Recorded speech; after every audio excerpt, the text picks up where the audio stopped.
Right, so The Wicker Man, a remake of the 1970s British horror movie, which is considered to be the Citizen Kane of British horror movies by some people. An extremely strange, quirky, odd, very, very frightening, very rough around the edges film. For those who haven't seen it, I'm assuming most of you have. You've seen it, Sophie, right? You've never seen The Wicker Man? No, not yet, no. Edward Woodward is a Puritan policeman who is sent to a remote Scottish island. You have seen it. It's ringing a bell. Come back to me. Sent to a remote Scottish island. Remember the Bridget Bardot dancing? It's not Bridget Bardot, it's Britt Ekland. And incidentally, it isn't even Britt Ekland because it's a body double. As she said, a big-butted body double, which she was very cross about. The big-butted Britt Ekland body double. Very scary film. He goes to Summer Isle, which is ruled over by Christopher Lee, who has basically set up a pagan society. You're talking about the original now? The original, Why are you talking about because that? you asked me about the original. I'm setting it up, OK? There's no point in discussing the original without discussing the remake, without discussing the original. He is sent there to look for a little girl who he believes has gone missing. He discovers that the entire community is part of a pagan religion, and the whole thing climaxes in a very strange way with this confrontation with the Wicker Man. The Wicker Man being a huge, great big effigy which is used for sacrifices, theoretically used for sacrifices by pagan culture. Actually, if you know anything about pagan culture and Roman, you find out that's not true at all, but, you know, that's a whole other story. So, it's a very odd little film with a very odd British history. It was cut down to be released as a B feature, went out as a second feature with Don't Look Now, then restored over the years, much infighting amongst the crew. I made a documentary about it, and I've never come across such hostility in a documentary between people who made the film. It's got a lot, but there's something mephitic and interesting about that film. Now, along comes the American remake. Have we really got time to do this? It's great to have you using mephitic back. Thank you. Yeah, I know, but didn't I get an absolute ruling that that's okay? I don't know. I did. There were weeks of correspondence. There were, but, you know, it's back on again. Now we have an American remake, because what that film really needed was an American remake, directed by Neil LaBute. Tell you what we'll do.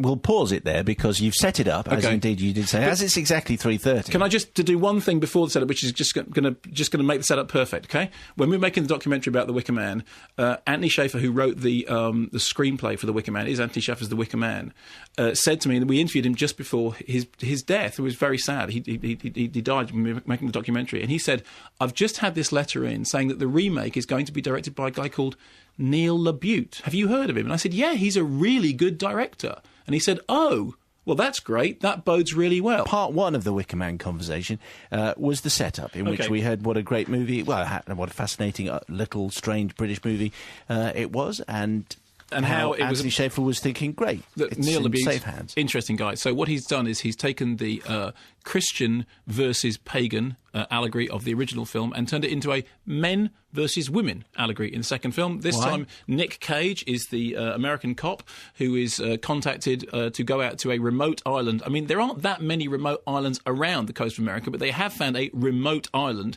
where a matriarchal cult is ruling the island. He's not religious, but he is a man.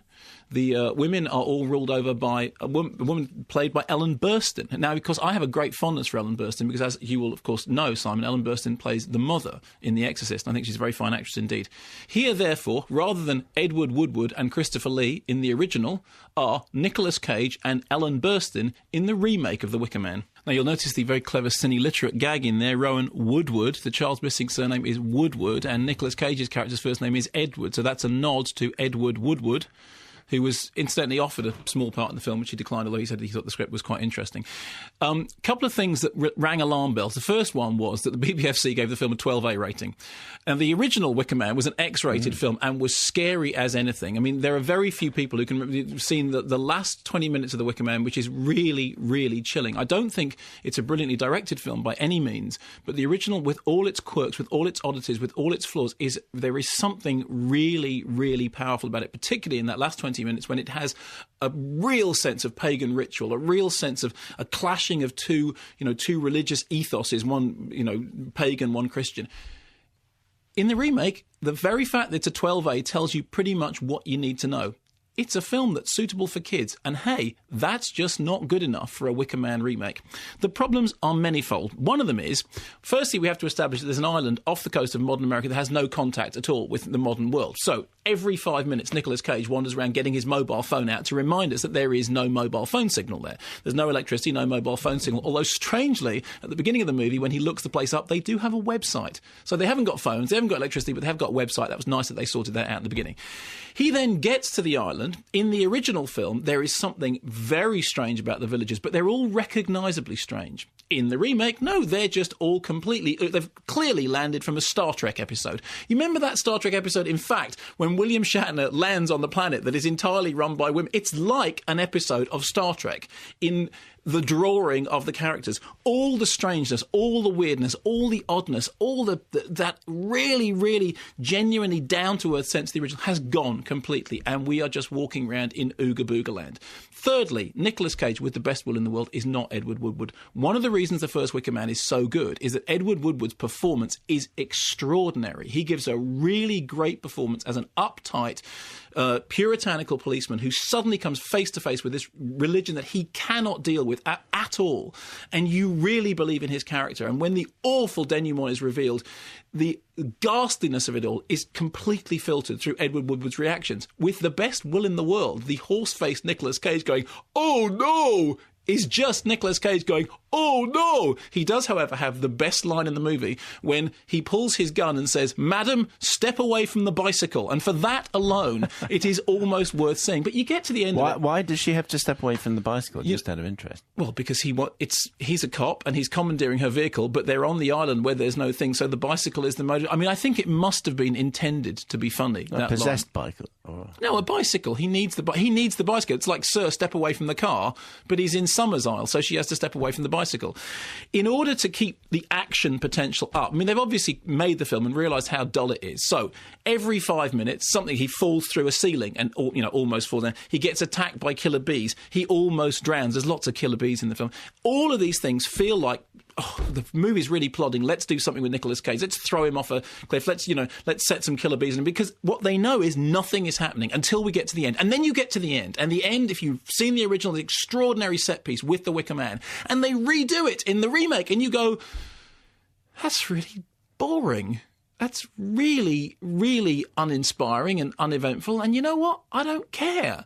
And then it's so limp and so lacking in any sort of magic and so lacking in any kind of dramatic force that they have to do a kind of payoffy epilogue to make it work. And none of it makes sense. None of it adds up. None of it is convincing. None of it has any justification for existing whatsoever.